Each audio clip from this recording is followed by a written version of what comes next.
الحمد لله نحمده ونستعينه ونستغفره ونؤمن به ونتوكل عليه ونعوذ بالله من شرور أنفسنا ومن سيئات أعمالنا من يهده الله فلا مضل له ومن يضلله فلا هادي له ونشهد أن لا إله إلا الله وحده لا شريك له ونشهد أن سيدنا ومولانا محمدا عبده ورسوله صلى الله تعالى عليه وعلى آله وأصحابه وبارك وسلم تسليما كثيرا أما بعد فقد قال الله تعالى في القرآن المجيد والفرقان الحميد فأعوذ بالله من الشيطان الرجيم بسم الله الرحمن الرحيم قل هل يستوي الذين يعلمون والذين لا يعلمون إنما يتذكر أولو الألباب وقال الله تعالى إنما يخشى الله من عباده العلماء وقال النبي صلى الله عليه وسلم من سلك طريقا يطلب فيه علما سهل الله له طريقا إلى الجنة أو كما قال عليه الصلاة والسلام. معزز حضرات، اللہ رب العزت نے ہمیں بہت ساری نعمتوں سے نوازا ہے. اگر ہم ان نعمتوں کو گننا چاہیں تو گن نہیں سکتے. خود قرآن نے بیان کیا ہے وَإِن تَعُدُّوا نِعْمَةَ اللَّهِ لَا تُحْصُوهَا کہ اگر تم اللہ کی نعمتوں کو گننا چاہو تو ہرگز گن نہیں سکتے. کیسی کیسی نعمتیں اللہ نے عطا فرمائی ہیں. مثال کے طور پر بیان کیا جاتا ہے کہ ایک معمولی سی سانس ہے جو انسان لیتا ہے تو ایک مرتبہ سانس لینے میں اللہ کی دو نعمتیں جمع ہیں. کیونکہ اگر باہر سے اندر سانس نہ جائے تو انسان کی موت، اور سانس اندر جا کر پھر باہر نہ آئے تو بھی انسان کی موت ہے. اور ایک منٹ میں کتنی مرتبہ سانس لیتا ہے اس کا اندازہ اور تصور نہیں کیا جا سکتا. تو کتنی نعمتوں میں انسان اللہ رب العزت کی زندگی گزار رہا ہے، اور پھر ہر نعمت پر شکر ادا کرنا واجب ہے. ایک انسان غور کرے کہ اللہ کی کن کن نعمتوں کا وہ شکر ادا کرے گا، کیسے شکر ادا کر سکتا ہے. اللہ نے جو نعمتیں عطا فرمائی ہیں ان میں سب سے بڑی نعمت جو ہمیں اور آپ کو ملی ہے وہ ایمان کی نعمت اور دولت ہے. یہ سب سے بڑی نعمت ہے، لیکن ہمیں اس کی قدر نہیں. کیوں نہیں ہے قدر؟ اس لیے کہ ہمیں یہ گھر بیٹھے مل گئی. مسلمان گھرانے میں ہم پیدا ہو گئے، مسلمانوں والا نام رکھ دیا گیا، ہم ایمان والے کہلانے لگے. اس لیے ہمیں اس کی اتنی قدر نہیں ہے جتنی قدر ہونی چاہیے. اس کی قدر تو بلال حبشی سے پوچھیں، صہیب رومی سے پوچھیں، سلمان فارسی سے پوچھیں، زید بن حارثہ سے پوچھیں کہ انہوں نے اس ایمان کو حاصل کرنے کے واسطے کیسی کیسی تکلیفیں برداشت کی، کیسی کیسی مشقتیں اٹھائی. تو بہرحال ایمان بہت بڑی نعمت اور دولت ہے، اور ایمان کی نعمت کے بعد ایمان کے تقاضوں کے مطابق علم کا حاصل کرنا یہ بھی اللہ رب العزت کی بہت بڑی نعمت اور دولت ہے. علم کے بارے میں کہا جاتا ہے کہ علم ایک ایسا پھول ہے جو کبھی مرجھاتا نہیں ہے، ایسا تناور درخت ہے جس پر کبھی خزاں نہیں آتی. جس گھر کے اندر کوئی پڑھا لکھا نہ ہو وہ گھر نہیں، جانوروں کا اڈا ہے.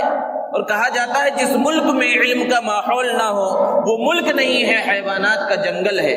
اور جس آدمی کے اندر علم نہیں اسے جاہل کہا جاتا ہے. یہی وجہ ہے کہ اسلام نے حصول علم پر بہت زیادہ زور دیا ہے.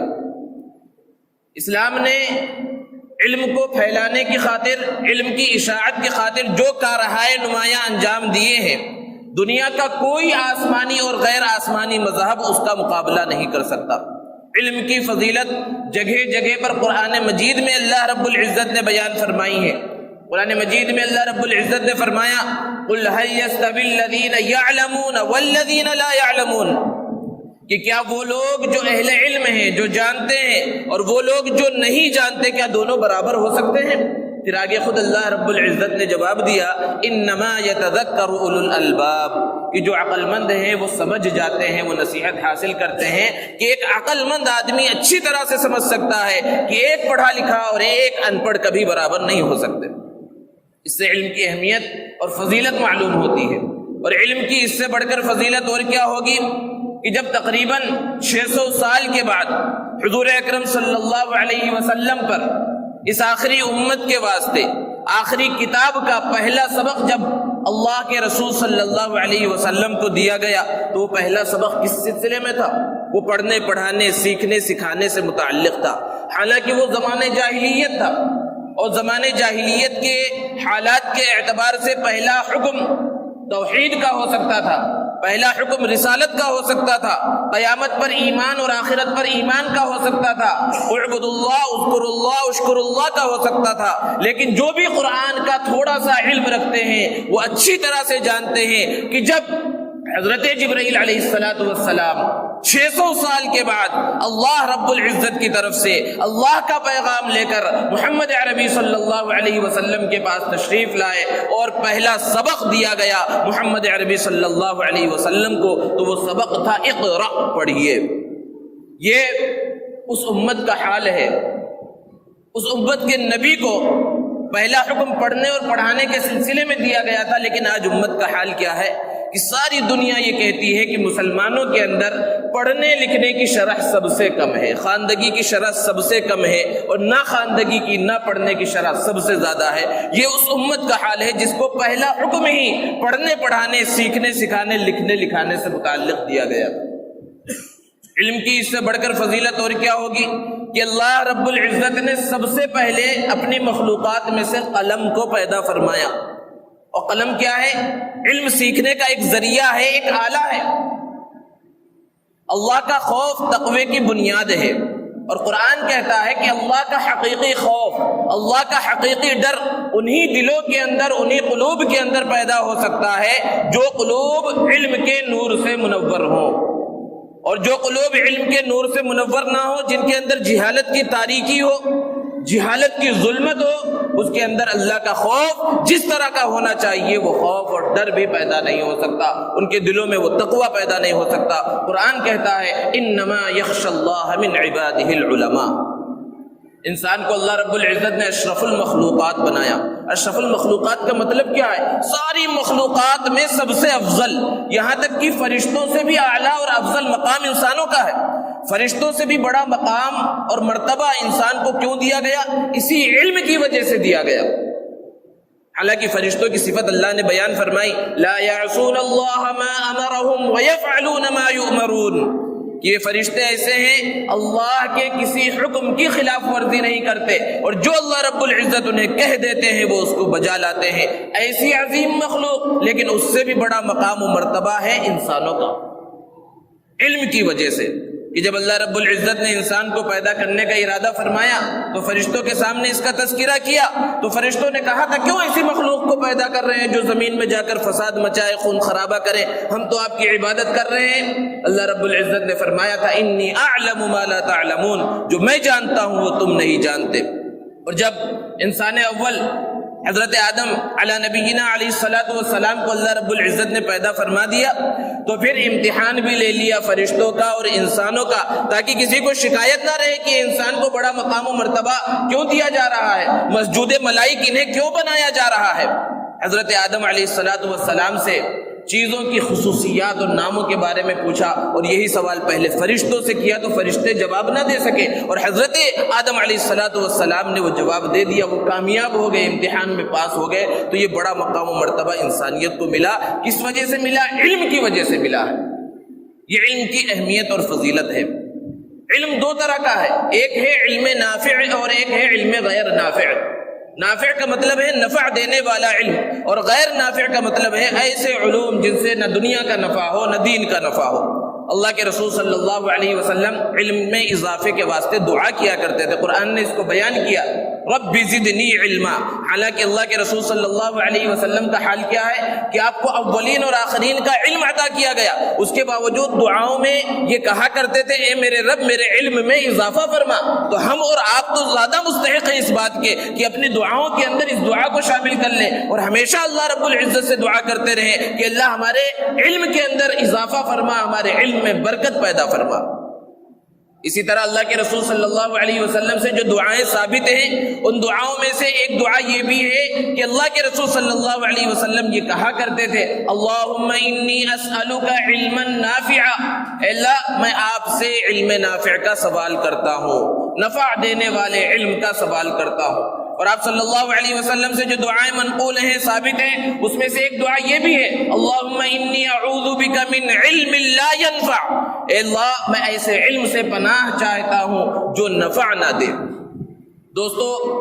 جو دینی علوم ہیں یہ دنیا میں بھی نفع پہنچاتے ہیں اور آخرت میں بھی نفع پہنچاتے ہیں، اسی طرح جو دنیاوی علوم ہیں یہ بھی نافع ہوتے ہیں، یہ دنیا کے اندر نفع پہنچاتے ہیں۔ ان دنیاوی علوم کو سیکھ کر عصری علوم کو حاصل کر کے انسان کی دنیا بہتر ہو جاتی ہے، دنیا میں اچھی زندگی گزارتا ہے، دنیا میں اس کو نفع ملتا ہے، فائدہ پہنچتا ہے، تو ان علوم کی بھی اہمیت ہے، ان کی قدر ہے، ان کی بھی فضیلت ہے۔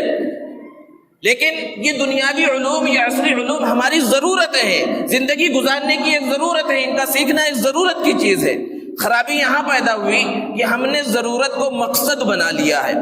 اصل مقصد تو دینی علوم کا حصول ہے، وہ قرآن کا اور قرآن کے متعلقات کا علم ہے۔ اگر دنیاوی علوم میں بھی ہماری نیت صحیح ہو جائے تو یہ علوم بھی بہت کارآمد ہیں اور ان کے اوپر بھی فضائل ہیں، ان پر بھی ثواب ملنے والا ہے۔ ایک آدمی ڈاکٹر بن رہا ہے اور وہ اپنی نیت کو درست کر لے، اس سے میں خدمت خلق کروں گا، لوگوں کو نفع پہنچاؤں گا، کچھ بھی کوئی سا بھی کورس کر رہا ہے، کوئی سا بھی علم حاصل کر رہا ہے اور اس کے اندر اس کی نیت ہو کہ اسلام کی اشاعت میں کسی بھی طرح سے حصہ لوں گا، تو اس کا یہ علم سیکھنا بھی کار ثواب ہے۔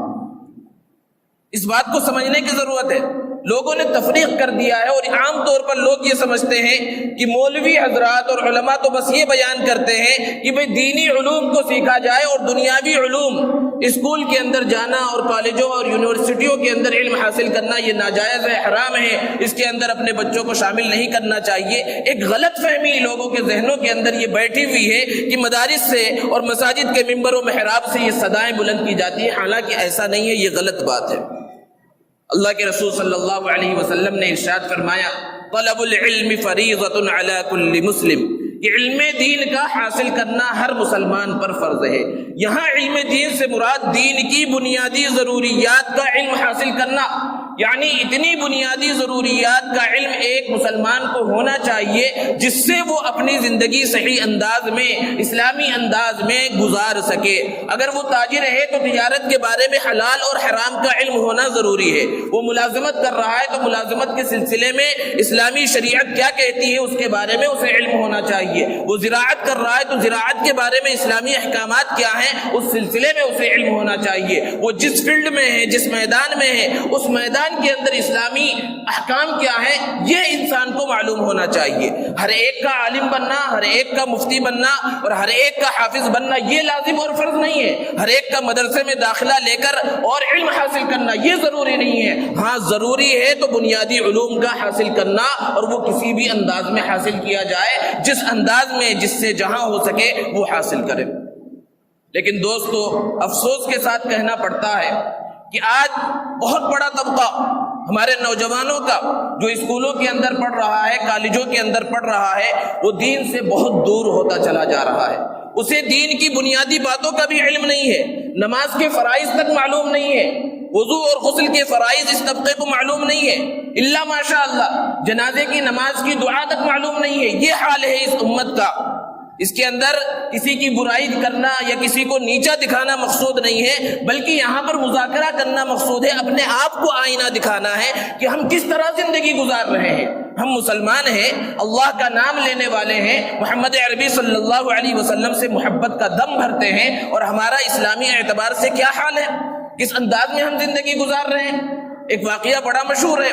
کہ ایک پی ایچ ڈی ڈاکٹر صاحب تھے، پی ایچ ڈی کا مطلب بہت بڑا علم اس نے حاصل کیا اور بڑے امتحان میں کامیاب ہوا، تب پھر اسے ڈاکٹر کی ڈگری ملی اور ڈاکٹر کہا جانے لگا۔ ان کے والد صاحب کا انتقال ہوا، ایک مولانا صاحب کو بلایا گیا جنازے کی نماز پڑھانے کے واسطے، جنازے کی نماز ہو گئی۔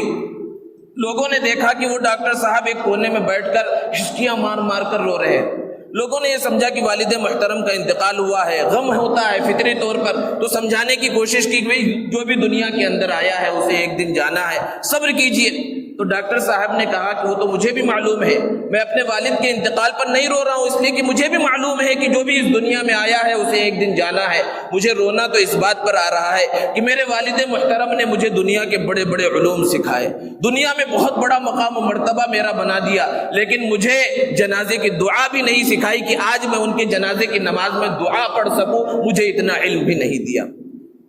دوستو یہ حقیقت ہے، مسلمان آج علم سے بہت دور ہوتا چلا جا رہا ہے۔ یہ دنیا کے اندر اور خصوصاً ہندوستان کے اندر جو جگہ جگہ پر مدارس اسلامیہ کا جال پھیلا ہوا ہے، ہم سمجھتے ہیں کہ مدارس بہت بڑی تعداد میں ہے اور مدارس کے اندر بہت طلبہ علم حاصل کر رہے ہیں، لیکن زمینی حقائق کیا ہیں، بنیادی حقائق کیا ہیں، مسلمان معاشرے کی اور مدرسوں سے مسلمانوں کا کتنا تعلق ہے، اس کو معلوم کرنے کی ضرورت ہے۔ سچر کمیٹی کی جو رپورٹ ہے، اس رپورٹ کے مطابق 100 بچوں میں سے صرف 4 بچے مدرسوں کا رخ کرتے ہیں، یعنی کسی محلے کے اندر اگر 100 بچے ہیں تو 100 بچوں میں سے صرف 4 بچے ایسے ہوتے ہیں جن کے والدین یا جن کے سرپرست حضرات ان بچوں کو مدرسوں کے اندر داخل کرتے ہیں۔ بلکہ اگر آپ غور کریں تو آپ کو پتا چلے گا بعض علاقے ایسے ہوں گے جہاں 100 میں سے 4 بھی مدرسوں کا رخ نہیں کرتے۔ تو صرف 4% طبقہ مدرسوں کے اندر علم حاصل کر رہا ہے، اور یہ طبقہ کون ہے؟ یہ مدرسے میں آ گیا سب کچھ چھوڑ چھاڑ کر، یعنی یہ باہر کچھ بھی نہیں کر رہا ہے، انہوں نے تو اپنا وقت فارغ کر دیا۔ اب ان کے واسطے علماء حفاظ لگے ہوئے ہیں، ان کی زندگی کو کامیاب بنانے کے واسطے، انہیں حافظ بنانے کے واسطے، عالم بنانے کے واسطے، مفتی بنانے کے واسطے۔ لیکن کیا یہی 4% طبقہ ہی ایسا ہے جن کو کامیاب بننا چاہیے، جن کو دینی علوم حاصل کرنا چاہیے؟ ہمارے بچوں کا اور نوجوانوں کا 96% طبقہ ایسا ہے جو مدرسوں سے دور ہے، جو اسلامی تعلیمات سے دور ہے۔ اور ایسا نہیں ہے کہ 96% اسکولوں میں یا عصری تعلیم حاصل کر رہے ہیں، اس میں سے بھی آدھا طبقہ وہ ہے جو علم ہی حاصل نہیں کرتا، چاہے وہ دنیاوی علوم ہو یا دینی علوم ہو۔ اس کی وجوہات کچھ بھی ہو سکتی ہے، غربت ہے یا علم کی اہمیت انہیں معلوم نہیں، کچھ بھی ہو سکتی ہے۔ اور پھر کچھ طبقہ وہ ہے جو اسکولوں اور کالجوں کے اندر علم حاصل کر رہا ہے۔ اور پھر اسکول بھی کیسے ہیں؟ اگر مسلمان مینجمنٹ کے تحت اسکول چل رہے ہیں تو پھر تو ٹھیک ہے، لیکن اس کا حال بھی کوئی بہت اچھا نہیں ہے۔ لیکن جو مشنری اسکول کا حال ہے اور دیگر جو اسکول ہیں جو ہمارے برادران وطن کے تحت چلتے ہیں، غیر مسلم حضرات کے اسکول ہیں، ان اسکولوں کا حال کیا ہے؟ وہاں الحاد پھیلایا جا رہا ہے، بے دینی پھیلائی جا رہی ہے۔ بچوں کے بارے میں کہا جاتا ہے کہ ان کا ذہن سلیٹ کی طرح خالی ہوتا ہے، جو آپ لکھ دیں گے ان کے ذہن پر وہ نقش ہوتا چلا جاتا ہے۔ بچپن میں بچے جو سیکھ لیتے ہیں وہ ان کے ذہن میں بیٹھ جاتا ہے۔ اگر بچپن میں بچے کے ذہن میں شکوک و شبہات بھر دیے جائیں تو پھر وہ شکوک و شبہات جلدی ختم نہیں ہوتے، اور یہ بچہ جب بڑا ہو جاتا ہے، جوانی کی عمر کو پہنچ جاتا ہے، تو اسلام سے، اسلامی احکامات سے، اسلامی شریعت سے متنفر ہو جاتا ہے۔ وہ نام رہتا ہے اس کا مسلمان عبداللہ اور عبد الرحمن، لیکن کام اس کے عبداللہ اور عبد الرحمن والے نہیں رہتے۔ وجہ کیا ہے؟ کیونکہ بچپن میں اسے الحاد کے راستے پر لگا دیا گیا، بے دینی کے راستے پر لگا دیا گیا۔ اور پورے ہندوستان کا اور پوری دنیا کا یہ حال ہے۔ ہندوستان کے بعد اسکولوں اور خصوصاً حیدرآباد کے اسکولوں کی رپورٹ ہے، علماء نے سروے کیا ہے اس سلسلے میں اور کام کیا ہے بہت، اور معلوم کیا ہے کہ مشنری اسکول کے اندر ہمارے مسلمان معصوم بچوں کو، جو چھوٹے چھوٹے 6 سال کے، 7 سال کے، 8 سال کے بچے ہیں، کس طرح ان کی ذہن سازی کی جاتی ہے، کس طرح توحید کو کھرچ دیا جاتا ہے ان کے ذہنوں سے، کس طرح حضور اکرم صلی اللہ علیہ وسلم کی شبیہ کو غلط انداز میں ان کے سامنے، بچوں کے سامنے پیش کیا جاتا ہے۔ یہ تو بچے ہوتے ہیں، ہم سمجھتے ہیں بچوں کو یہ سب باتیں بتائی جا رہی ہیں تو کوئی نقصان نہیں ہے، لیکن یہ بچوں کے ذہن میں یہ باتیں بیٹھ جاتی ہیں۔ حیدرآباد کے اسکول کا ایک حال ایک مولانا نے سنایا کہ وہاں پر ایک بچہ جو مسلمان تھا اور بہت سے غیر مسلم بھی تھے، مشنری اسکول کے اندر، عیسائی اسکول کے اندر، وہاں پر کس انداز میں ذہن سازی کی جا رہی ہے اور ہر جگہ ہو رہا ہے۔ یہ تو ایک واقعہ کھل کر آ گیا کہ بچے نے اپنے والد کو آ کر بتلا دیا اور بچے کے والد کے پیروں سے زمین نکل گئی اور فوراً انہوں نے اس اسکول سے اپنے بچے کو نکلوا لیا۔ یہ حال ہوا وہاں اس انداز میں کہ جو مسلمان بچے تھے ان سے کہا گیا کہ بھئی تمہارا معبود کون ہے؟ تو اتنی باتیں بچے جانتے ہیں، گھر میں بچوں کو سکھلایا جاتا ہے کہ ہمارا معبود ایک اللہ ہے، اللہ نے ہمیں پیدا کیا اور ہر چیز دینے والا اللہ ہے، روزی اللہ دیتا ہے۔ یہ بچوں کی زبان پر ہوتا ہے، بچے سیکھتے ہیں مسلمان بچے۔ تو پھر اس انداز میں ٹیچر اس سے کہہ رہی ہے کہ اچھا چاکلیٹ کون دیتا ہے؟ تو بچے وہی اسی انداز میں کہ اللہ دیتا ہے۔ تو پھر کہا کہ اچھا اللہ تعالیٰ سے دعا کرو کہ اللہ تعالیٰ تمہیں چاکلیٹ عطا کرے۔ تو بچوں نے ہاتھ اٹھایا کہ اللہ چاکلیٹ دے دے، ہاتھ اٹھا ہوا ہے لیکن چاکلیٹ نہیں آیا۔ پھر اس کے بعد انہی بچوں سے کہا گیا کہ اچھا اب ہم کہتے ہیں کہ عیسیٰ مسیح سے تم مانگو اور کہو جیسس ہمیں چاکلیٹ دے، اور پھر اسی طرح تم ہاتھ اٹھا کر دعا کرو تو دیکھو چاکلیٹ ملتا ہے یا نہیں ملتا۔ پھر وہی بچے جب انہوں نے ہاتھ کھولا اور یہ الفاظ اللہ رب العزت کے بجائے عیسیٰ مسیح یا جیسس کے الفاظ جب انہوں نے استعمال کیے کہ جیسس ہمیں چاکلیٹ دے دے، تو اوپر سے چاکلیٹ ان کے ہاتھوں میں گر رہا ہے۔ اب ذرا سوچئے کہ ایک معصوم سا بچہ ہے، اس کے ذہن میں کیا یہ بات نہیں بیٹھے گی کہ اللہ رب العزت ہر چیز نہیں دے سکتا اور عیسیٰ مسیح اور جیسس ہر چیز دے سکتے ہیں؟ اس کا یہ مطلب نہیں کہ عیسیٰ مسیح سے مانگا گیا تو آسمان سے چاکلیٹ گر گیا۔ وہ لوگ، ان کی محنتیں کتنی پختہ ہیں اور کس انداز میں وہ محنت کر رہے ہیں اپنے باطل مذہب کو پھیلانے کے واسطے، کہ انہوں نے اتنا بڑا سسٹم بنا رکھا ہے کہ چھت کے اوپر مشینیں لگا رکھی ہیں کہ جب وہ عیسیٰ مسیح کے اور جیسس کے الفاظ نکالتا ہے تو باقاعدہ ریموٹ کنٹرول کے ذریعے یا بٹن کے ذریعے وہاں سے چاکلیٹ گرایا جاتا ہے بچوں کی ذہن سازی کے واسطے۔ باطل کی محنت اس طرح ہو رہی ہے، اور ہم اپنے بچوں کو ان اسکولوں کی بھٹی میں ہم نے جھونک دیا ہے۔ کیوں جھونک دیا ہے؟ کیونکہ مقابلے کا دور ہے، مسابقے کا دور ہے، ہر ایک دنیا کے اندر ایک دوسرے سے آگے بڑھ جانا چاہتا ہے، جبکہ دینی معاملات کے اندر انحطاط کا دور ہے، تنزلی کا دور ہے۔ آج کوئی نماز پڑھتا ہے تو سمجھتا ہے میں بہت بڑا مسلمان ہوں، کوئی کچھ اچھا کام کر دیا تو سمجھنے لگتا ہے میں کامل اور مکمل مسلمان ہو گیا۔ لیکن دنیا کے اندر چاہے جتنا ترقی کر لے، کبھی رکتا نہیں کہ بس اب میرے پاس سب کچھ آ گیا ہے، بلکہ ایک مل گیا تو دوسرے کی فکر میں، دوسرا مل گیا تو تیسرے کی فکر میں لگا رہتا ہے۔ اور یہی وجہ ہے کہ ہم نے اپنے بچوں کو ایسے مشنری اسکولوں کے اندر اور ایسے اسکولوں کے اندر جہاں کفر و شرک کی تعلیم دی جا رہی ہے، اگر خالص دنیاوی تعلیم ہو، عصری علوم انہیں پڑھائے جائیں تو کوئی اعتراض نہیں ہے، لیکن وہاں بچوں سے ایسے ترانے پڑھوائے جاتے ہیں، ایسے نغمے ان سے گانے کے لیے کہا جاتا ہے جس کے اندر الحاد بھرا ہوا ہے، بے دینی بھری ہوئی ہے، کفر اور شرک بھرا ہوا ہے، اور صبح کے وقت پریڈ کے نام پر ان بچوں سے وہ سب پڑھوایا جاتا ہے، وہ سب سکھلایا جاتا ہے، کہلوایا جاتا ہے، اور ہمارے مسلمانوں کے بچے وہ سب کر رہے ہیں۔ کیا والدین ذمہ دار نہیں ہیں؟ سرپرست حضرات اس کے ذمہ دار نہیں ہیں کہ اسکولوں کا انتخاب کرتے وقت وہ اچھے اسکول کا انتخاب کریں؟ یہ جو وقت چل رہا ہے، اس وقت کے اندر بچوں کو اسکول کے اندر داخلے وغیرہ دلائے جاتے ہیں، ایسے حالات میں والدین کی ذمہ داری ہے کہ ایسے اسکولوں کا انتخاب کریں اپنے نونہالوں کے واسطے، اپنے معصوم بچوں کے واسطے، جہاں الحاد اور بے دینی کا درس نہ دیا جاتا ہو، جہاں صرف علم دیا جاتا ہو، علم سکھلایا جاتا ہو، صحیح تاریخ انہیں بتلائی جاتی ہو، ایسے اسکولوں کا، ایسے اداروں کا انتخاب کرنا یہ وقت کی سب سے بڑی ضرورت ہے، اور مسلمان بچوں کے دین کو، ان کے مستقبل کو بچانے کے واسطے بہت بڑی ضرورت ہے۔ دوستو، یہ پوری دنیا بھر کے اندر جو مدارس اسلامیہ پھیلے ہوئے ہیں، یہ اسلام کے مضبوط قلعے ہیں، اور یہ مدرسے صفا کی شاخیں ہیں، دار ارقم کی شاخیں ہیں۔ لیکن جیسا کہ ابھی بات آئی کہ ان مدارس کے اندر تو وہ طبقہ ہے جو اپنا سب کچھ چھوڑ کر آ گیا ہے، لیکن یہ جو 96% بچے ہیں جو خالی گھوم رہے ہیں یا اسکول اور کالج کی تعلیم حاصل کر رہے ہیں، ان کی دین کی فکر کون کرے گا؟ ان کو یہ بنیادی علوم جس کے بارے میں پیارے آقا صلی اللہ علیہ وسلم نے فرمایا طلب العلم فریضۃ علی کل مسلم، ہر مسلمان پر علم دین کا حاصل کرنا فرض اور ضروری ہے۔ انہیں دینی علوم، یہ فرض علوم جو ہے کون سکھلائے گا؟ اس کے لیے گلی گلی، محلے محلے، مسجد مسجد، مکاتب کا جال بچھانے کی ضرورت ہے۔ مولانا منظور احمد نعمانی رحمۃ اللہ علیہ نے 2 دہائی پہلے اس بات کو کہا تھا کہ ہمیں اپنا خون پسینہ بہا کر، اپنے پیٹ کو کاٹ کر مکاتب کے جال کو بچھانے کی ضرورت ہے۔ مدارس سے زیادہ مکاتب کے جال کو بچھانے کی ضرورت ہے، کیونکہ الحمدللہ ثم الحمدللہ جو مدارس ہیں وہ اپنا کام کر رہے ہیں، لیکن مکاتب دینیہ کی سب سے زیادہ ضرورت ہے کہ ہر مسجد کے اندر مکتب قائم کیا جائے، اور ایسا نظام متعین کیا جائے کہ اس کے اندر اچھی تعلیم ہو، قرآن کی تعلیم ہو، حدیث کی تعلیم ہو، اس کے اندر دعا و سنت پڑھایا جائے، اس کے اندر اسلامی معلومات ہو، اس کے اندر انہیں عقائد کے بارے میں سکھلایا جائے، عقائد کا علم ان کے ذہنوں کے اندر بٹھایا جائے، انہیں مسائل معلوم ہو۔ یہ ساری چیزیں مکاتب کے اندر پڑھانے کی ضرورت ہے۔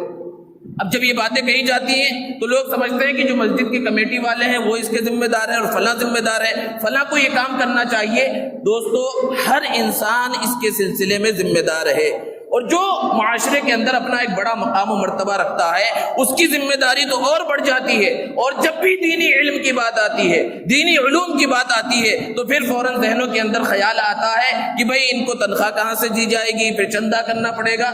اسکولوں کے اندر ہم بچوں کو 6 گھنٹے اور 7 گھنٹے کے واسطے بھیج رہے ہیں، ہزاروں اور لاکھوں روپے فیس کے نام پر ہم دے رہے ہیں، اور وہاں پڑھ کر آنے کے بعد بھی بچہ کامیاب نہیں ہے۔ ٹیوشن ضروری ہے، اور ٹیوشن کے واسطے بھی ہزاروں روپے ہم خرچ کرنے کے واسطے تیار ہیں۔ 1-1.5 گھنٹے کے لیے قرآن کا علم جو سب سے اصلی علم ہے، حدیث کا علم اور دینی معلومات، یہ سکھانے کے واسطے ہم 100-150 روپے خرچ کرنے کے واسطے تیار نہیں ہیں۔ کہیں پر بھی مکاتب قائم کیے جائیں، فیس کے نظام کے تحت قائم کیے جائیں، کیونکہ یہ جو فری کی تعلیم جب ہوتی ہے تو اس کے اندر نظام مستحکم نہیں ہو پاتا۔ مدارس کی بات الگ ہے، وہاں ایک نظام ہوتا ہے، لیکن مکاتب دینیہ حیدرآباد کے اندر مختلف مقامات پر الحمدللہ ایسے مکاتب چل رہے ہیں جو بڑی حد تک کامیاب ہے، اور باقاعدہ ان سے فیس لی جاتی ہے، اور کہیں چندے کی ضرورت نہیں، طلبہ کی جو فیس آتی ہے وہ اساتذہ کو تنخواہ کے طور پر دے دی جاتی ہے۔ ایسا نظام ہر محلے میں، ہر علاقے میں جو ذمہ دار حضرات ہیں ان کی ذمہ داری ہے کہ ایسا نظام قائم کریں، اور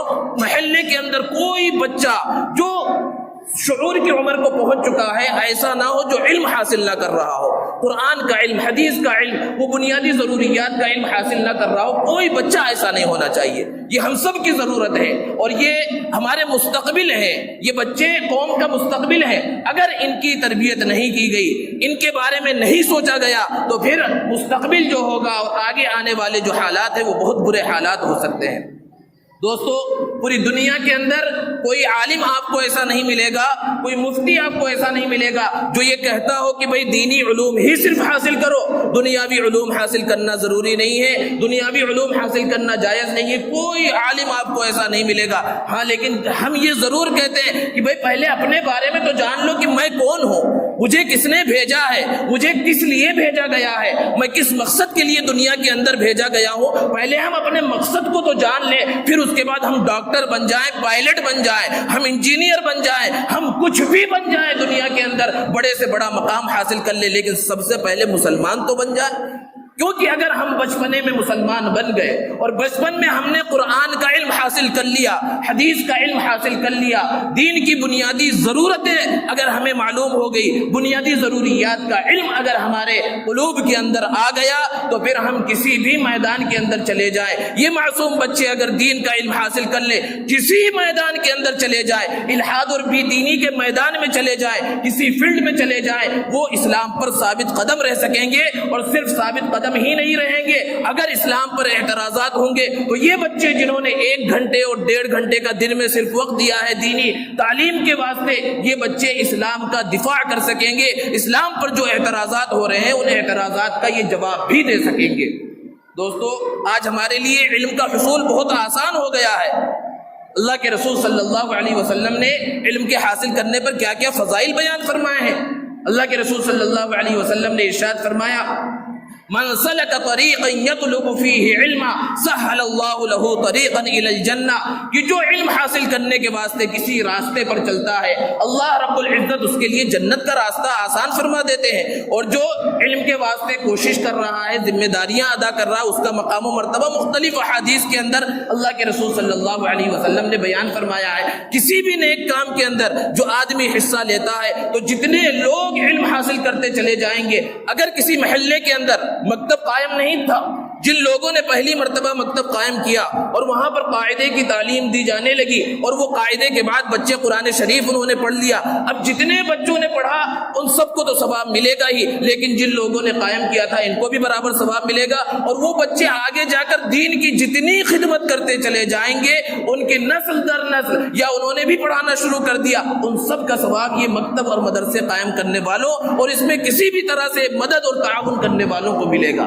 اس لیے دوستو، ضرورت ہے خصوصاً ایسے محلوں میں جو محلے مسلمانوں کے محلے کہلائے جاتے ہیں، وہاں ہر علاقے کے اندر چاہے مسجد میں ہو یا کسی بھی طرح سے انتظام کر کے مکاتب کے جال کو بچھایا جائے اور صباحی اور مسائی مکاتب کو قائم کیا جائے، اور اس طرح نظام بنایا جائے کہ بچے اسکولوں میں پڑھ رہے ہیں، اسکولوں سے آنے کے بعد وہ ٹیوشن بھی جا رہے ہیں، تو ان کے نہ اسکول کی تعلیم کا حرج ہو نہ ٹیوشن کی تعلیم کا حرج ہو، اس کے بعد ایک وقت متعین کیا جائے 1.25 گھنٹے کا، 1.5 گھنٹے کا، اور باقاعدہ ایک نظام ہو کہ وقت پر آئیں وقت پر جائیں، تو پھر اس سے بہت بڑا فائدہ ہوگا، اور ہر طرف علم کی شمع آپ کو دکھائی دے گی، اور معاشرے کے اندر جو بگاڑ ہے یہ بگاڑ بھی انشاءاللہ ختم ہوتا چلا جائے گا۔